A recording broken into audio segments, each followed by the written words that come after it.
Barking, Episode 5, Barking at Dogs Behind Fences.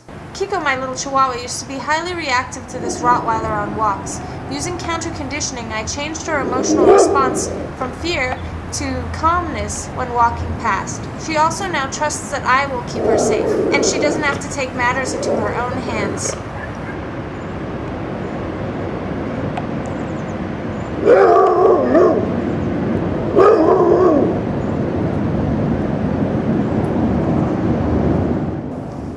This is a continuation of the video Barking Episode 3, Barking on a Walk. Please watch that video first to work on the foundation exercises. Also watch my videos on loose leash walking, as a tight leash can cause a dog to be more aroused and reactive on walks. If it is possible, you can set it up so that the dog is not at the fence or the window when you first start practicing, as the environment can be the trigger for reactivity.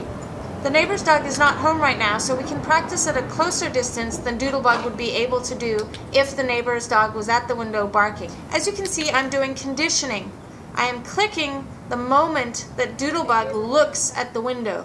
I am not clicking when Doodlebug is looking at me saying, "Give me the treat." If you click or feed your dog for looking at you, you're only conditioning them to like you or to like looking at your food.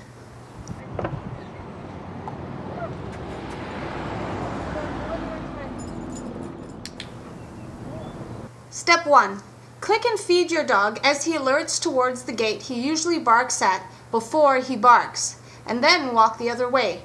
Repeat this step until he is no longer alerting. You can also feed your dog for looking instead of clicking. However, if you do this and your dog turns around to look at the food, don't give it to him. You want the other dog to be the predictor of the reinforcement, not your hand movement.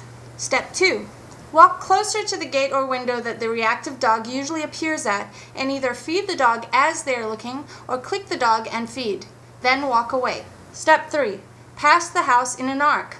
Walk your dog across the street so that he is as far away from the barking dog as possible as you both cross.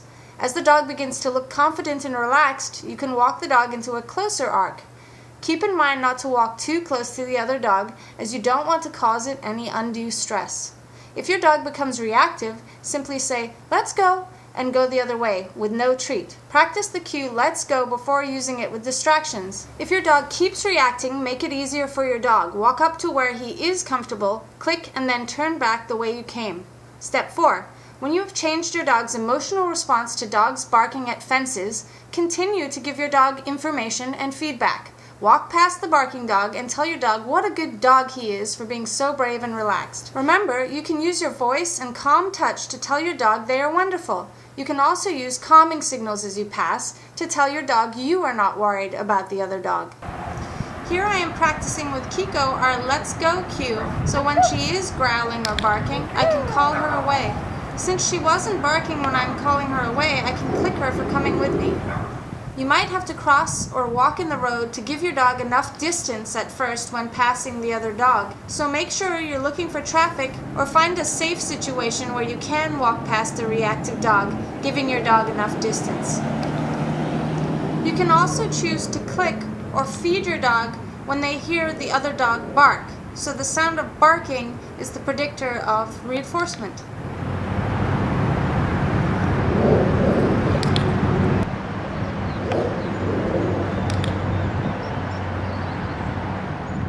Kiko is demoing what the end result of counter-conditioning looks like.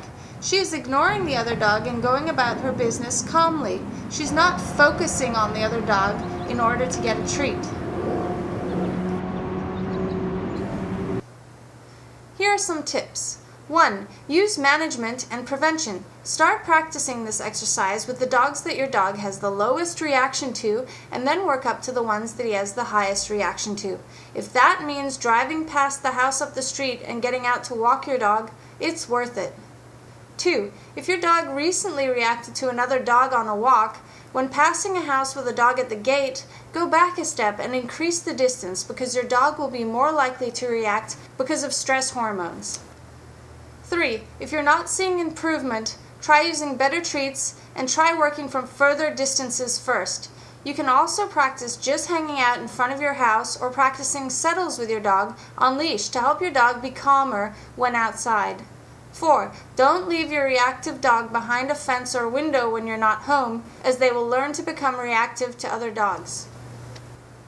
Don't forget to subscribe to support channel Kiko Pup.